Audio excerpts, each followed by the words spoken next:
Break के बाद एक बार फिर आपका स्वागत है। आप देख रहे हैं खास खबर। बात कर रहे हैं अब राज्यसभा चुनाव के बाद एक बड़ा मुद्दा और जिस पर सबकी निगाहें टिकी थी, वो हम बात कर रहे हैं सर्वदलीय बैठक की। चाइना के गलवान घाटी के बाद जिस तरह की स्थितियां बनी, उसके बाद देश भर में ये मांग उठने लगी कि सभी दलों को विश्वास में लेना होगा, सभी दलों के साथ डायलॉग होना चाहिए। 19 तारीख की शाम 5 बजे प्रधानमंत्री की ओर से मुकर्रर किया गया कि इस वक्त जो तय किया गया है उसमें बैठक होगी, और वह बैठक जारी है, जिसमें सोनिया गांधी, मायावती, ममता बनर्जी सहित उद्धव ठाकरे, कई दिग्गज उसमें जुड़े हुए हैं।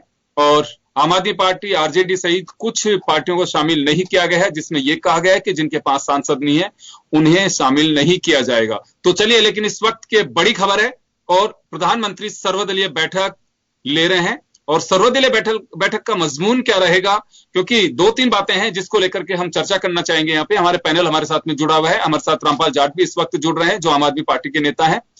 भाजपा से मदन राठौड़ जी हमारे साथ में हैं। आसोपा जी, सुशील आसोपा कांग्रेस के नेता हमारे साथ हैं। श्याम सुंदर शर्मा साहब वरिष्ठ पत्रकार हमारे साथ में हैं।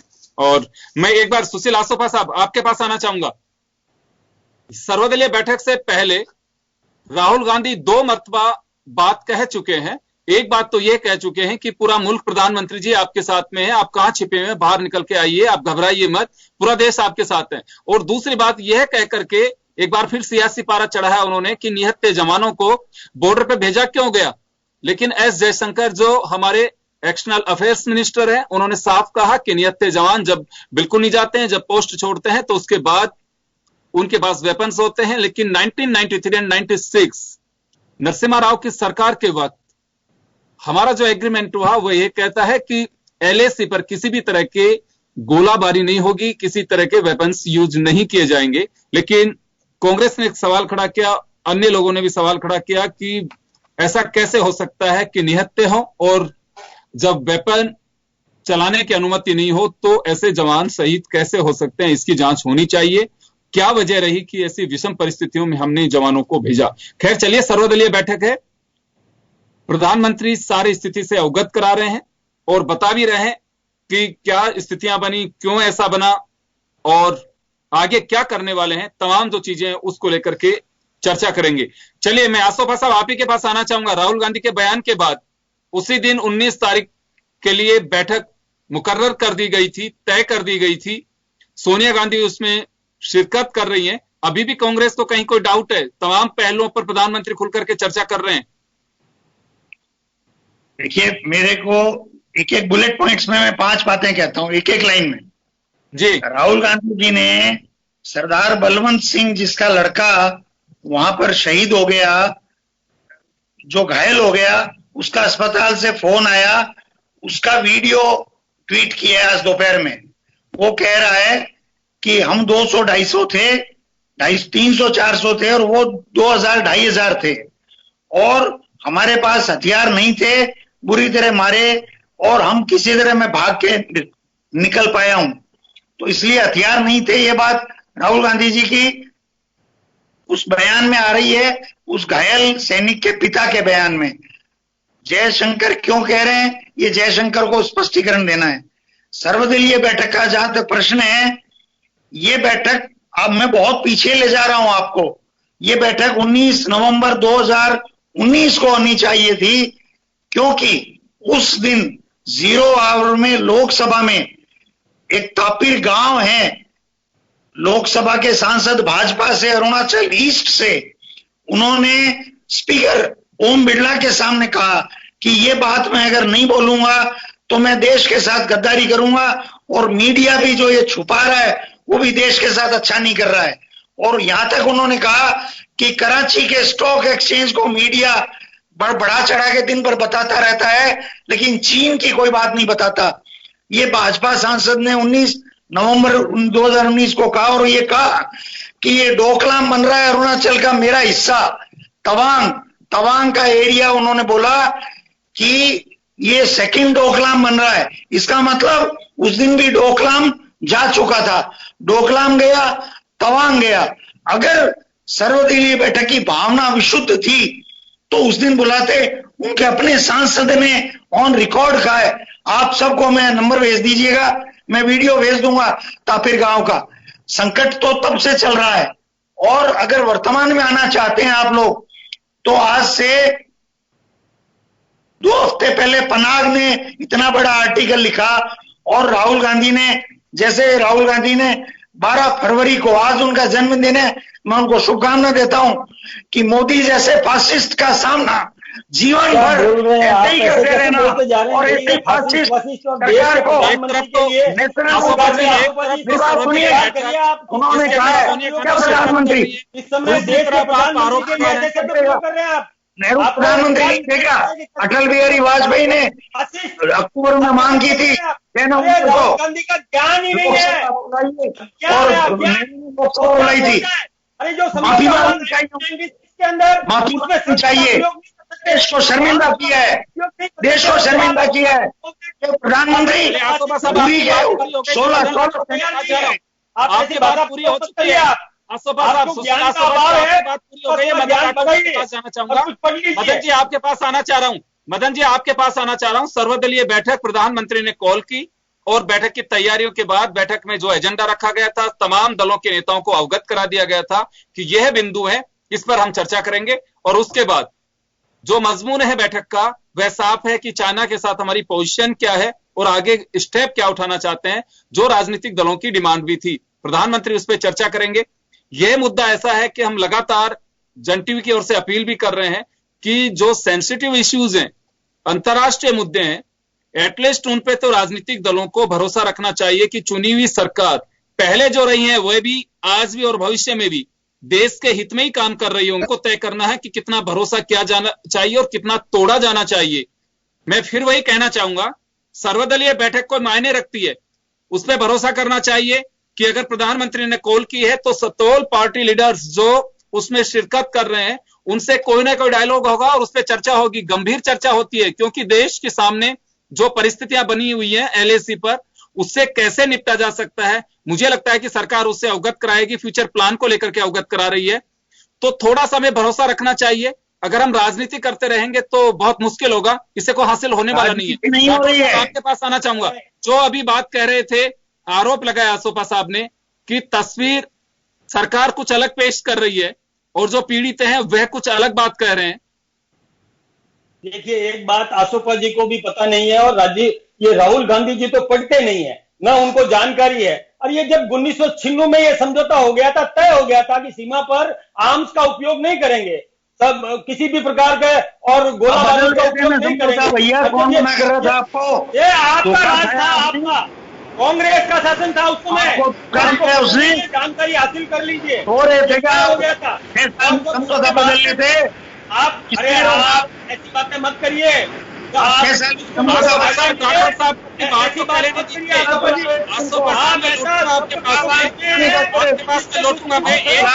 प्रधानमंत्री को विचार करने की जरूरत है। आपको शब्द प्रयोग तो सही करना चाहिए ना। देश के प्रधानमंत्री के खिलाफ आप इस प्रकार का फाजिल, आपके भाजपा सांसद ने बोला भाई, अज्ञान है आपका सांसद है भाजपा का, अज्ञान का बड़ी पड़ी है। आप किस प्रकार की बात करते हो? देख लो जाकर के क्या बोला है वो। अरे 2008 में क्या हुआ था पता है आपको? हमारी 2019 5 मई 2020 के शासन में अरबली आप चुपचाप बैठे बैठे देखते रहे, और इस नरेंद्र मोदी ने 1 इंच जमीन नहीं लेने दी। आप जिस डोकलाम की बात करते हो, डोकलाम चला गया, डोकलाम से चीन को पीछे हटना पड़ा। आप किसी क्या बात करते हैं? गलत बात मत करिए। ये आप देखिए कि शस्त्रों का, आर्म्स का उपयोग नहीं करेंगे। हमारी फौज शस्त्र लेकर के चली थी, लेकिन उपयोग नहीं कर रहे। हमारे 20 सैनिक कैसे मरे? क्या आपको पता है कि वो जो वहां पर, और जो नदी है हम पीछे है, ऊपर है, और ऊपर से पत्थर भी फेंकते हैं, प्रहार भी करते हैं। मैं वापस आ रहा हूँ आपके पास में, मैं वापस आप लोगों के पास में लौट रहा हूँ।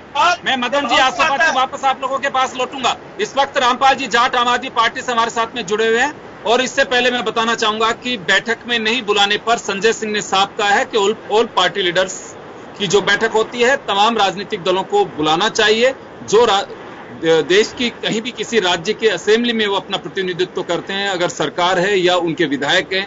इसी तरह से अगर उनके पार्टी के मेंबर्स राज्यसभा में या लोकसभा में है तो उन्हें कॉल किया जाना चाहिए था, लेकिन आम आदमी पार्टी को नहीं बुलाया गया। रामपाल जी हैं इस वक्त हमारे साथ में। Rampal ji, all party leaders की बैठक प्रधानमंत्री ने बुलाई, आम आदमी पार्टी को न्योता नहीं दिया, तो ये तो माना जा सकता है कि चले आप लोगों की भी भावना रही कि कहा गया कि ऑल पार्टी लीडर्स को बुलाना चाहिए, बैठक हो रही है, बुलाया नहीं गया आम आदमी पार्टी को। आप जो एजेंडा है किसी भी माध्यम से प्रधानमंत्री तक पहुंचाने की कोशिश की है क्या? योगेंद्र जी, पहले तो मैं ये कहना चाहूंगा कि ये जो सर्वदलीय बैठक बुलाने का निर्णय किया, देर आए दुरुस्त आए, अच्छा निर्णय है। दूसरा, सभी राजनीतिक दल जिनके प्रतिनिधि लोकसभा और राज्यसभा में से कहीं भी है या दोनों में है, उनको भी इस बैठक में बुलाया जाना चाहिए था। ये कि सामान्य शिष्टाचार की बात थी। ऐसे समय जब देश पर दूसरा देश आक्रमण की मुद्रा में हो, तब हम सबको एक साथ एक स्वर में एक मुखी होकर बोलने की आवश्यकता है, और इसमें हम कोई भी इस ढंग का संदेश नहीं दे जिससे देश में एक अलग ढंग की राय बनने लग जाए। इसलिए हम चाहेंगे कि आज जो नहीं बुलाया, इसका संदेश तो आम आदमी पार्टी की ओर से सरकार तक हमने पहुंचाया है, लेकिन ये सरकार का स्वयं का ही कर्तव्य था, उनका स्वयं का ही निर्णय होना चाहिए था कि किसी को संदेश पहुंचाने की आवश्यकता नहीं हो, बल्कि सभी एक साथ एक मंच पर बैठकर बात कर सकें, आपस में शेयरिंग कर सकें, एक दूसरे को समझ सकें। इसके लिए सभी दलों को बुलाया जाना यह अपेक्षित था। मैं सोचता हूं, मुझे लगता है ये मर्यादा का उल्लंघन है जो नहीं होना चाहिए था। ये छोटे मन की बात है जो अभी प्रदर्शित नहीं होनी चाहिए। अभी तो हमारा बड़ा मन चाहिए, लेकिन इसको उपरांत भी हम देश के साथ पूरी तरह से खड़े हैं। हम चाहेंगे घना पटेलिया बिगड़े गांव, ये स्थिति नहीं बननी चाहिए। इसलिए हम अभी एक ही पटेल को स्वीकार करेंगे, वो चाहे बुलावे या नहीं बुलावे, ये उनका विषय है, लेकिन हम पूरे देश के साथ, पूरे हमारी सेना के साथ और हमारी देश की सरकार के साथ खड़े दिखाई देंगे। अलग से हम कहीं भी दिखाई नहीं देंगे। ये देश का मामला है, एक व्यक्ति का नहीं। ये तो हम बैठकर बाद में भी हल कर लेंगे, लेकिन जब देश पे कोई बात आती है उस समय हमको एक साथ एक स्वर में बोलना चाहिए। यही हम चाहिए। बात है रामपाल जी, अच्छी बात है, और राजनीतिक दलों को यही तस्वीर रखनी चाहिए, क्योंकि अंतर्राष्ट्रीय इश्यूज ऐसे होते हैं जिसका लाभ दूसरे देश भी उठा सकते हैं। ये भाषा की मर्यादा, आप लोगों का भरोसा एक दूसरे के प्रति, वह जागृत रहना चाहिए, वह बिल्कुल लुप्त नहीं होना चाहिए। मैं पिछले एक दशक से ये हालात देख रहा हूं कि कोई किसी को बर्दाश्त करना नहीं चाह रहा। भूमिका वैसी होती है कि जैसे हमारी इंटरनेशनल बॉर्डर पे हम उधर खड़े हैं और आप इधर खड़े हुए हैं। इस तरह के हालात जो राजनीतिक दलों के बन रहे हैं, मुझे लगता है कि इंटरनेशनल इश्यूज पे तो उचित नहीं है। चलिए श्याम जी के पास में जाना चाहूंगा। Shyam ji, all party leaders की जो बैठक पहले से तय और बुलाई गई है, किस तरह से देखा जाए इसे? ये तो तय है कि घटनाक्रम और भविष्य की चिंताएं क्या है सरकार के सामने और किस तरह से इसे फेस किया जाएगा, वो तमाम जो पहलू है ये तो निश्चित रूप से अवगत कराए जाएंगे। लेकिन बैठक का जो मजमून तय किया गया और उसके बाद में किसी नतीजे पे पहुंच पाएंगे, या राजनीतिक दल संतुष्ट हो पाएंगे, या फिर ये कहा जाएगा कि आगे की जानकारी बाद में देंगे, कुछ इस तरह का लग रहा है आपको? देखिए योगेंद्र जी, प्रधानमंत्री का प्रतिपक्ष के साथ बातचीत करना, बैठक करना देश हित में इसमें दो राय नहीं।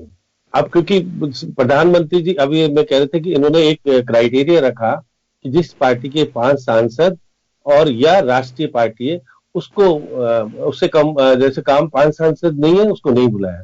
एक नैतिक निर्णय कर लिया तो ठीक है, क्योंकि केजरीवाल जी ने कहा कि ठीक है कि जो निर्णय प्रधानमंत्री ने किया हम उनका समर्थन करते हैं, लेकिन देश हित में निर्णय करेंगे।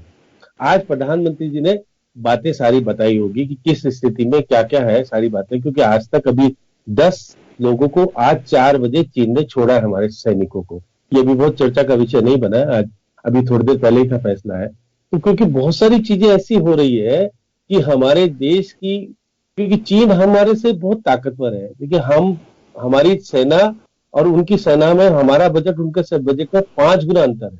तो ऐसी स्थिति में हम लड़ाई लड़ लेंगे और जीत जाएंगे। और जो स्थिति आज आर्थिक स्थिति कमजोर हमारी भी है और चीन की भी है, तो ये बहुत बातों में तो कहा जा सकता है कि बहुत कुछ है, लेकिन हमको बहुत समझदारी रखनी पड़ेगी। युद्ध नहीं, हमको वार्ता के माध्यम से मामला सुलझाना पड़ेगा। ये बात सही है कि जहां जो मैं भी देख रहा था, जिस सैनिक घायल हुआ है उसकी बात भी सुनी। उसके अलावा देखिए कि वहां के सैनिकों ने डंडे पर कील नुमा लगा करके और पंजे जो हाथ का दस्ताने थे उसके पर भी कांटेदार थे, उन्होंने बहुत प्रहार किए। और ये बात सही कि जब 1000 सैनिक चीनी थे और हम केवल 250 थे। और शुरुआत में जब हमारी पेट्रोलिंग पार्टी जब गई थी, तो पेट्रोलिंग पार्टी में तो 6, 7, 8, 10 लोग होते हैं, वो गए थे। और जब नहीं आए तो हमारे कमांडर ने जिस प्रकार का निर्णय लिया और कर्नल खुद शहीद हो गए। तो ये बात सही है कि आज जो परिस्थिति है, चीन नहीं चाहेगा कि हम वहां तक संसाधन बना ले, सड़क बना ले, या हमारे सैन्य जो ठिकाने को वहां पर रहने करने का सब कुछ मोर्चे बना ले, क्योंकि उन्होंने बना लिए, हम बना रहे हैं तो उनको आपत्ति हो रही है। सड़क नहीं बनाए उसी को लेकर तो विवाद चल रहा है। अब कमांडर स्तर पर भी है, विदेश मंत्रालय। अब मैं तो कह रहा हूं कि प्रधानमंत्री को भी अब सीधी बातचीत करनी चाहिए वहां के राष्ट्रपति से, क्योंकि ये छोटा मामला नहीं है। युद्ध किसी भी स्थिति में दोनों ही देशों के लिए हितकारी नहीं है, क्योंकि ये क्या रूप लेगा और किस तरह की स्थिति बन जाएगी। ये 65 वाला चीन नहीं है, 65 वाला भारत नहीं है। ये मान के चलिए कि भारत 65 वाला तो नहीं है, लेकिन चीन के मुकाबले में हम आज भी उसकी स्थिति में नहीं, जितना उसने लोन दे रखा है पूरे विश्व को, और जो कि वर्ल्ड बैंक जितना लोन नहीं देता है, बल्कि 395 अरब डॉलर का ऋण दे रखा है। और हमारे उन देशों को दे रखा है जो हमारे पड़ोसी देश है, पाकिस्तान, म्यांमार, नेपाल और बांग्लादेश, श्रीलंका। इनको इतना व्यापक पैमाने पर ऋण देने के बाद हमारे खिलाफत होना शुरू हो रही है।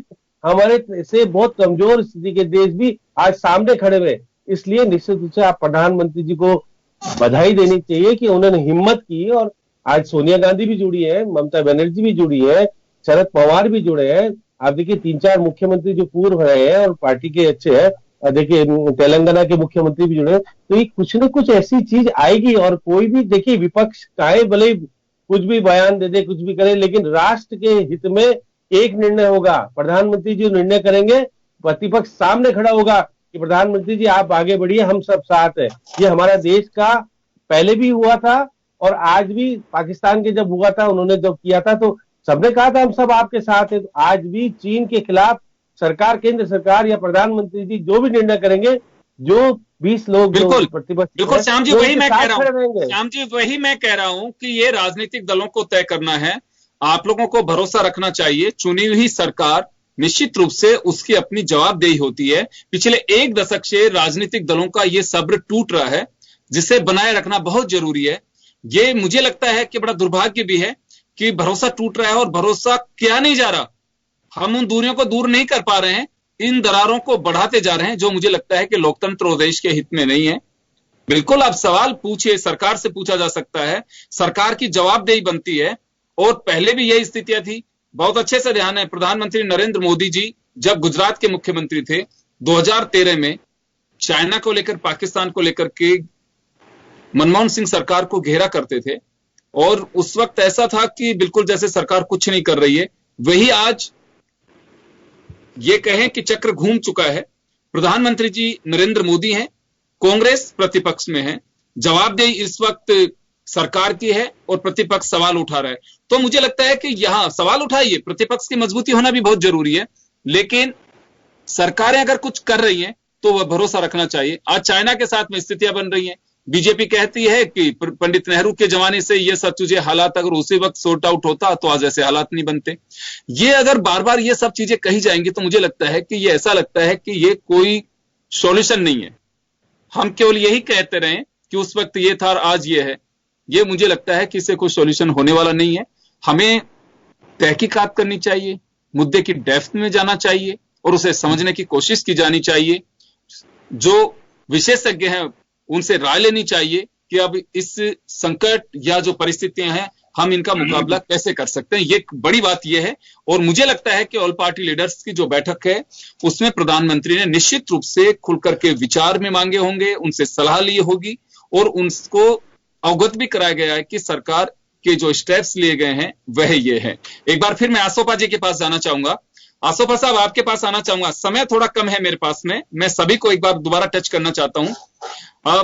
अभी आपने जो बात कही, मैं फिर कहना चाहूंगा आप लोगों से, आप उसी सवाल का जवाब दीजिए। ऐसा क्यों हो रहा है अभी कि अंतर्राष्ट्रीय मुद्दे हों चाहे हमारे डोमेस्टिक इश्यूज हों, उसके ऊपर राजनीतिक दलों का भरोसा बिल्कुल टूट रहा है। प्रतिपक्ष आरोप लगाए, बहुत ही अच्छी बात है, ये हमारी डेमोक्रेटिक ब्यूटी है, लेकिन उसका एक गाइडलाइन या एक लिमिट होनी चाहिए कि बिल्कुल यहां तक। उसकी ये सब तय कौन करेगा? राजनीतिक दल। लेकिन ऐसा हो नहीं रहा है। इसी वजह से मैं बार बार कह रहा हूं कि भरोसा इस कदर टूटता जा रहा है राजनीतिक दलों का कि हम मौके का और अवसर का इंतजार करते हैं। देखिए, इसकी शुरुआत जो करता है उसको इसका जवाब देना ही पड़ता है।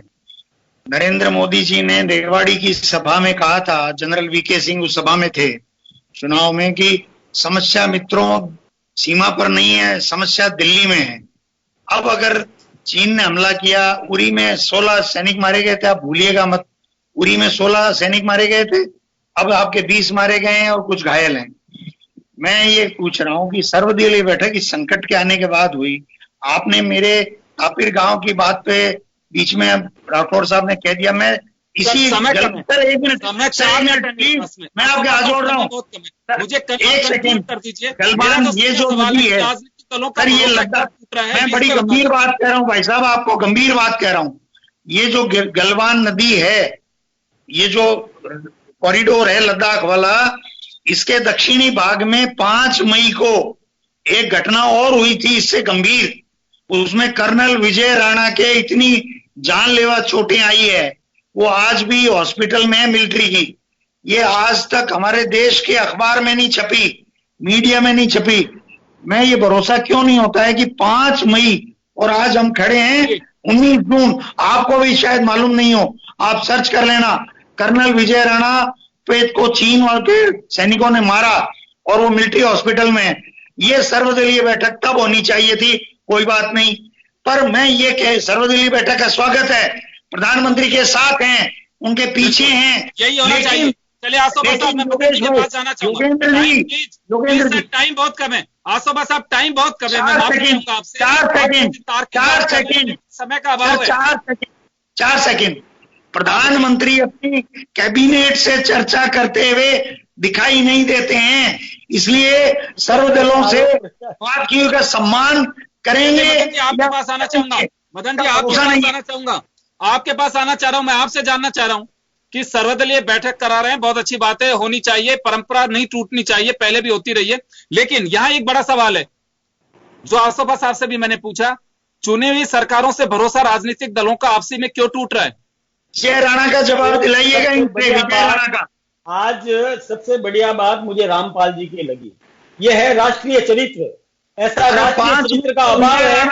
नहीं, मालूम नहीं है आपको, आप बोलते रहे ना, मैं सुनता रहा ना। मैं आपको एक बात बताऊं, 5 मई को एक कर्नल मारा गया। राष्ट्रीय चरित्र का अभाव है।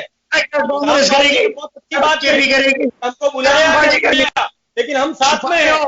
ये भावना नहीं है। ये जब 5 मई को कर्नल विजय राणा, आपने सवाल खड़ा किया है, कर्नल विजय राणा राहुल गांधी बोल रहे हैं, ये हमेशा दुश्मन को फायदा बोलते चला रहे हो, चलाना नहीं आता देश। ऐसा सुरक्षित मिले, लेकिन ये हमेशा ऐसी भाषा का प्रयोग करेंगे तो ये लगे आपस में फूट है। ये तो राष्ट्रीय मुद्दे पर एक नहीं है। ये इसलिए होता है। आपने जो सवाल किया, मैं उसका जवाब दे रहा हूँ कि राष्ट्रीय का अभाव है। जवाब तो देने दीजिए। चरित्र, राष्ट्रीय चरित्र, जवाब सुनेंगे जब तो काम चलेगा। जवाब तो सुनिए, जवाब तो सुनिए। मदन राठौड़ जी का जवाब तो सुनिए। ये जवाब सुन नहीं रहे। अरे एक राष्ट्रीय चरित्र का अभाव है। राष्ट्रीय चरित्र रखो, आपस के मुद्दे हम बाद में सलट लेंगे जब देश संकट में हो। हमने कहा इंदिरा गांधी को भी पाकिस्तान के साथ में युद्ध हुआ, हमने भी उसको बताया था। आप ऐसी बातें क्यों करते हो? होना चाहिए। रामपाल जी ने बहुत अच्छी बात कही, मैं धन्यवाद देना चाहूंगा इस चैनल के माध्यम से। नहीं बुलाया उन्होंने और ये कहा कि हम उसके साथ प्रधानमंत्री जी के निर्णय के साथ में, ये अच्छी बात है, ऐसी बात रखो ना, राष्ट्रीय है नहीं। और चलिए मैं रोकना चाहूंगा, देश की मैं रोकना गरीब चाहूंगा आप सर, टाइम शॉर्ट है, टाइम शॉर्ट, प्लीज सर मैं रोकना चाहूंगा आप लोगों को, मैं रोकना चाहूंगा। तो कुल मिलाकर के प्रधानमंत्री के लिए परिस्थिति में सबसे महत्वपूर्ण बैठक कही जा सकती है। 20 दलों के नेता उसमें शामिल और पूरी जो परिस्थितियां चाइना के साथ में बनी उन सबसे अवगत कराया गया, और जो किस नतीजे पर कैसे हम इसको हल कर सकते हैं, वह जो परिस्थितियां बनी उससे लेकर के सॉल्यूशन तक प्रधानमंत्री ने डायलॉग किया। और ये कहा जा सकता है कि इस तरह की बैठकें निश्चित रूप से राष्ट्र के लिए एक महत्वपूर्ण बैठक होती है। यह डायलॉग बना रहना चाहिए। जब तक डायलॉग नहीं होता है तो कई तरह की परिस्थिति और भ्रम पैदा होता है, उसे तोड़ने के लिए बहुत जरूरी होता है। मैं कहूंगा कि सही कदम है, इसका स्वागत हर किसी को करना चाहिए। कि बैठकें कब हुई, पहले क्यों नहीं हुई, ये मुझे लगता है कि सवाल है। मैं आपकी बात से सहमत हूं आसो प्रसाद, लेकिन अगर देर से ही सही, कैसे भी हो, लेकिन राष्ट्र के लिए अगर कुछ बेहतर हो सकता है तो वहीं से कर देना चाहिए। अब जागो पूरी बात बताएंगे। चलिए, आप सभी का बहुत बहुत शुक्रिया हमारे साथ जुड़ने के लिए। खास खबर में इतना ही, दीजिए इजाजत, नमस्कार।